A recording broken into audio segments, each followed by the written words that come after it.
have this hunk of junk right here. That's really cool over here as well. So how many nodes do you have in just this small area? You will have 1, 2, 3. Yeah, 3 different sources of iron just right here.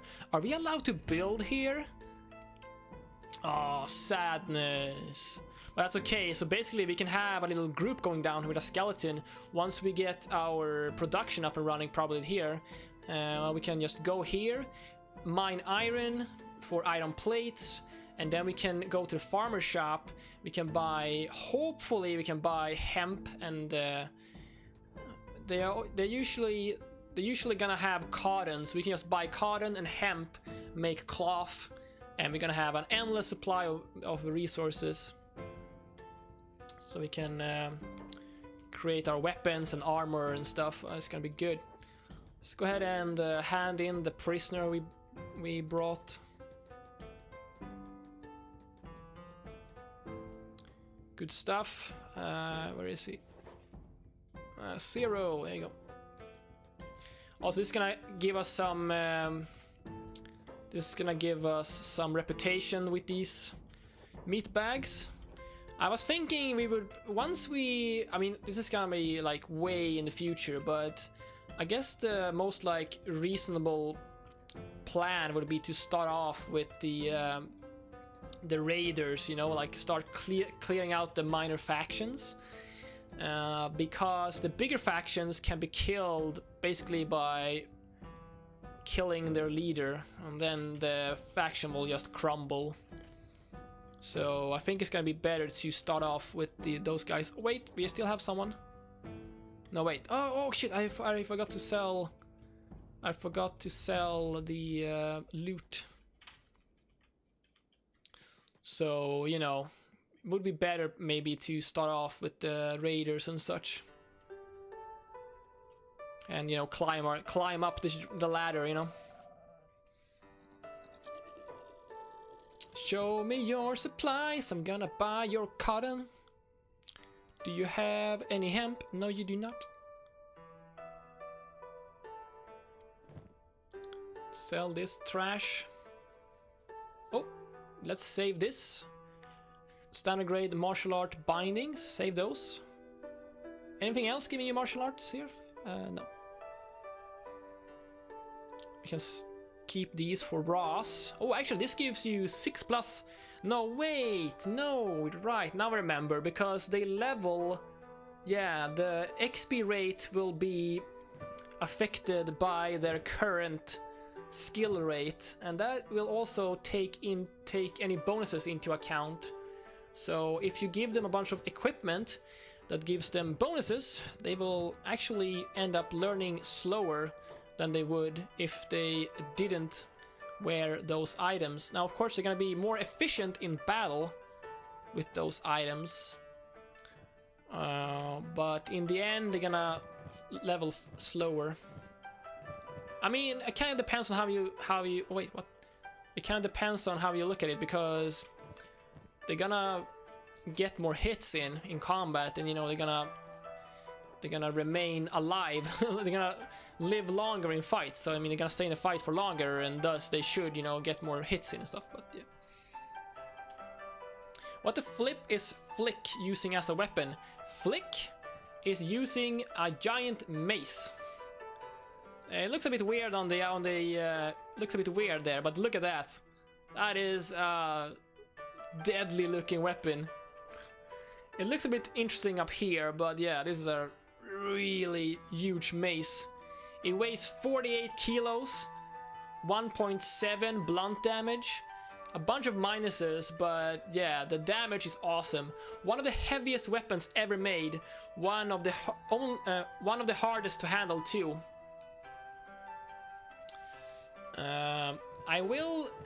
We need to acquire better weapons for them, because currently they have so let's see, their dexterity is so low because they're using these really heavy weapons.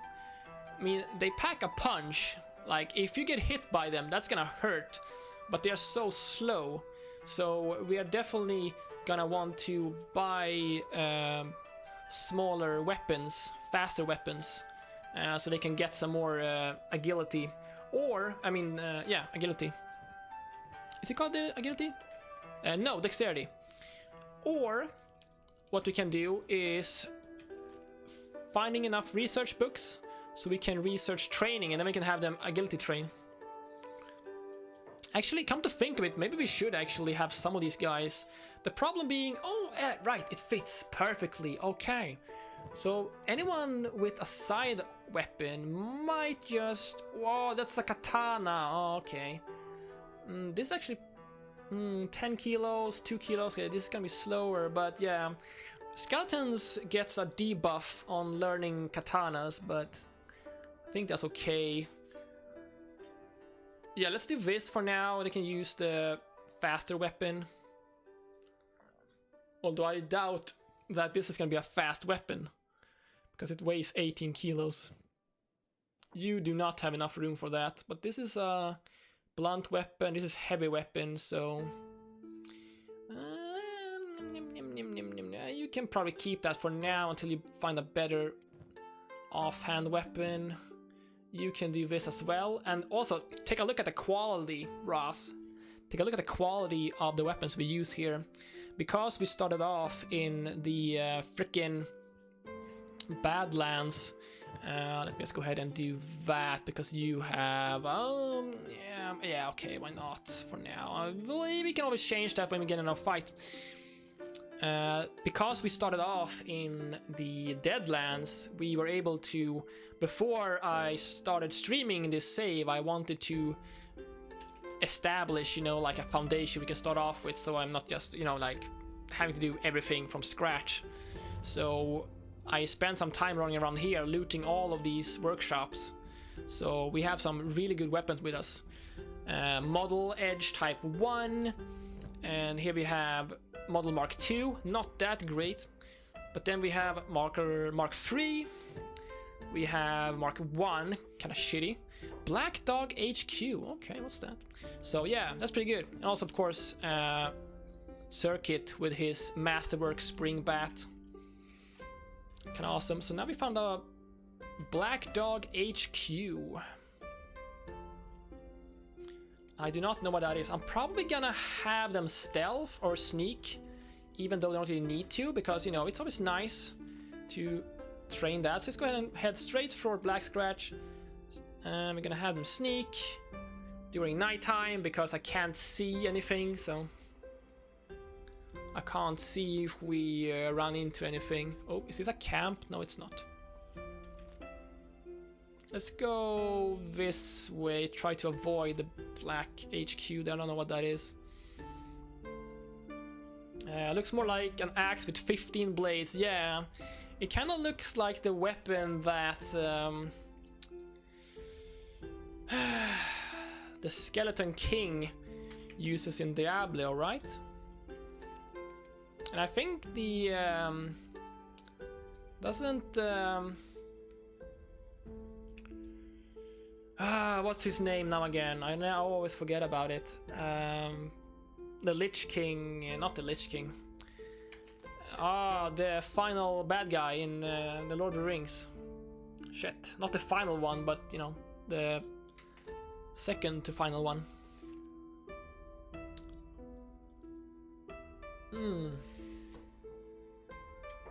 Whoops. Here we have some vagrants. Wait, what? Vagrants? Wow. No, wait, these are reavers. Yeah, these are reavers. Oh, okay, so they have a slave here. Oh, so the reavers are slavers. Interesting. Well, let's keep our distance. Sauron, yes. Oh, here comes some more guys. Let's just keep out of their way.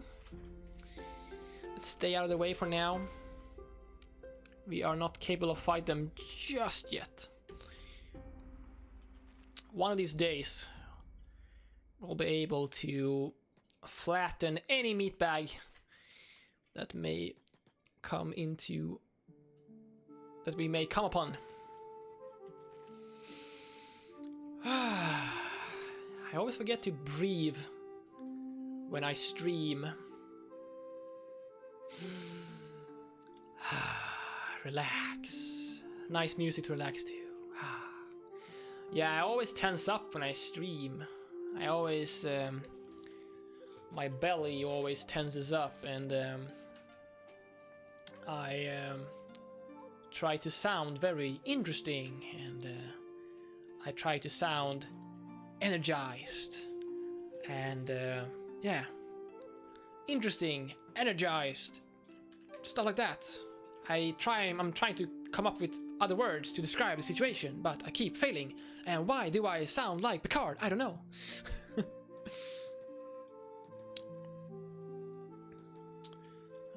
Yeah, so I need to breathe in and breathe out. Even though we are trying to eventually eradicate all living creatures of this land, we want to find our inner center, calm and peace, so that we may acquire the level of focus that will be required for such a grand task. But yes, I need to calm down a little bit. I get so energized, my hyper focus kicks in, and I just want to go, you know. I'm just... the second that bell rings, I just go. So here we have Black Scratch. I've never been here before. So it looks like a kind of actually quite big city with a sort of built around a sort of, I don't know what it is, but it's some sort of metal structure. And down here we have some fog. Interesting. This is the Outlands. Oh, interesting. Or these are the Outlands. Very interesting.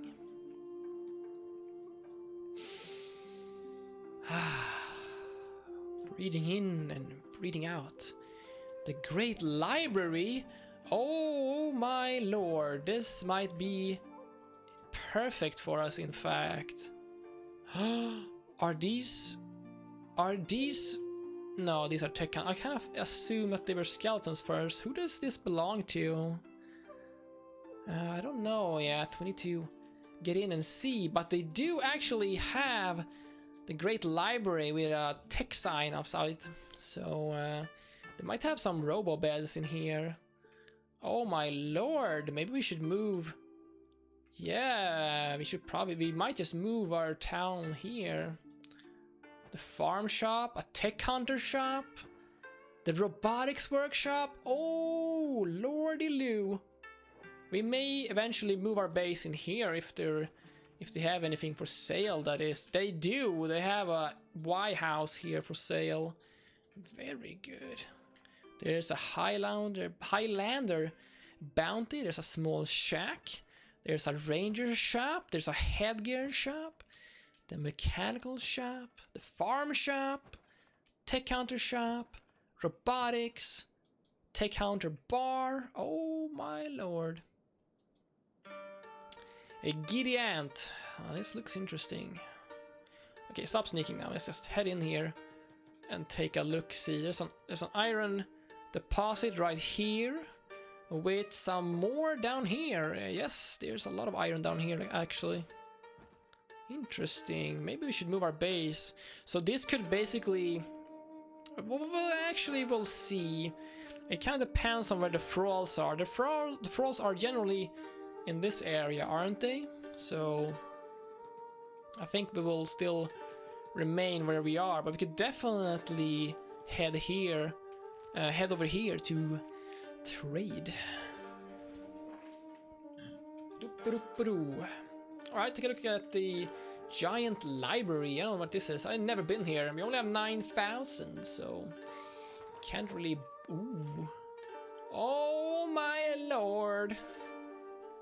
This looks very good, actually. And there's a skeleton here too. Lug, the tech hunter.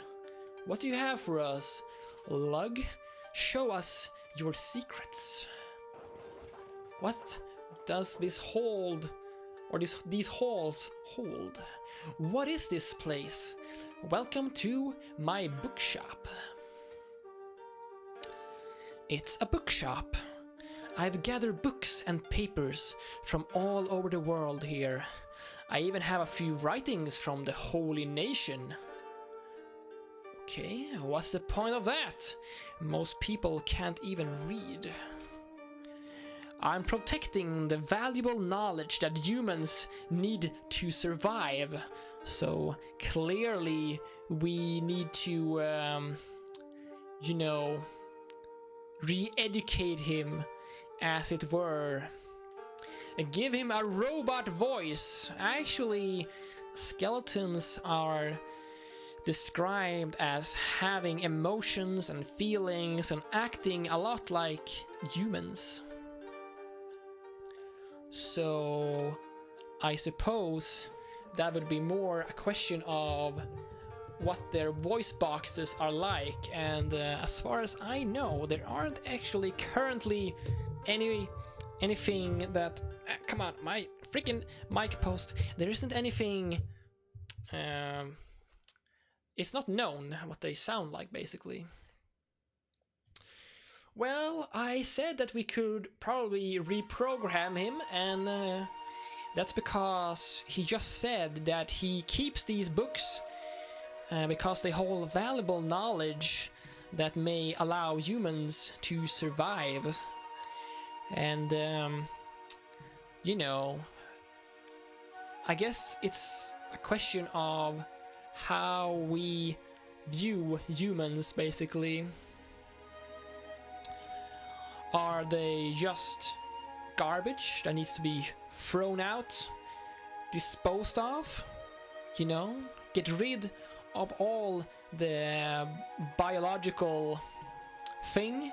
And when I said re-educate, I basically meant beat him up, basically. There isn't actually a mechanic in the game that allows us to re-educate him, but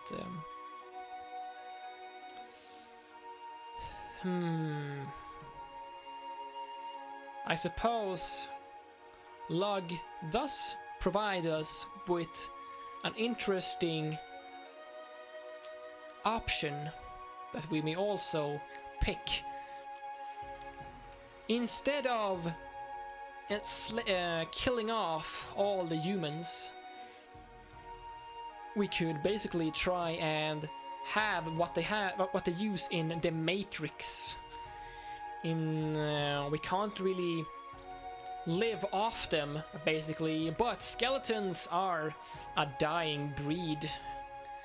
Even though they may live forever, or that's the common knowledge anywhere, or the common assumption that they may live forever, when in fact they are indeed slowly dying from wear and tear, basically.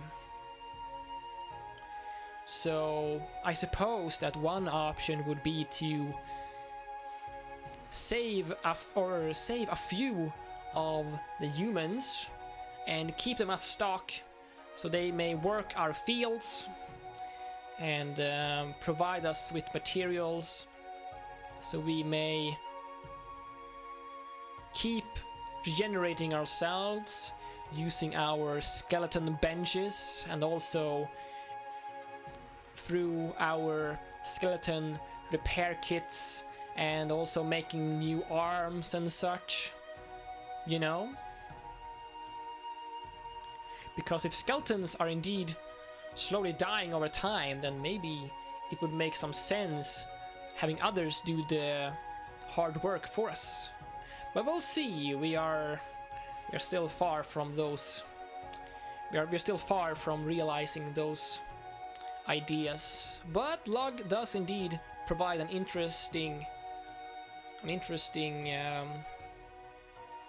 point of view.